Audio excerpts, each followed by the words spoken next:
Quel était l'objectif des frappes? A-t-il été atteint et que faut-il craindre désormais? Cela peut-il mener à une confrontation avec la Russie?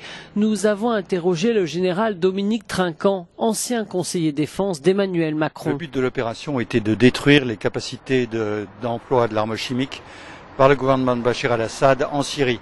Et à cet effet, 3 objectifs ont été frappés: des dépôts, des laboratoires qui fabriquaient l'arme chimique et un centre de commandement qui est probablement le centre de commandement de la garde, qui était probablement le donneur d'ordre. Donc c'est l'ensemble de la chaîne chimique qui a été détruit. C'est pour ça que c'est un franc succès si cette chaîne a été détruite. Le but était bien d'empêcher l'utilisation d'armes chimiques en Syrie. Est-ce que cela peut mener à une escalade avec la Russie? Non, la Russie n'y a pas intérêt. La Russie a permis à Bachar al-Assad de revenir comme vainqueur en Syrie, ce qui n'était pas le cas il y a 4 ans.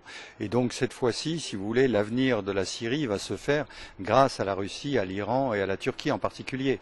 En revanche, une escalade amènerait la guerre ailleurs qu'en Syrie. Et à ce moment-là, le président Poutine n'a absolument aucun intérêt à cette escalade. D'ailleurs, toutes les mesures ont été prises pour qu'il n'y ait pas cette escalade.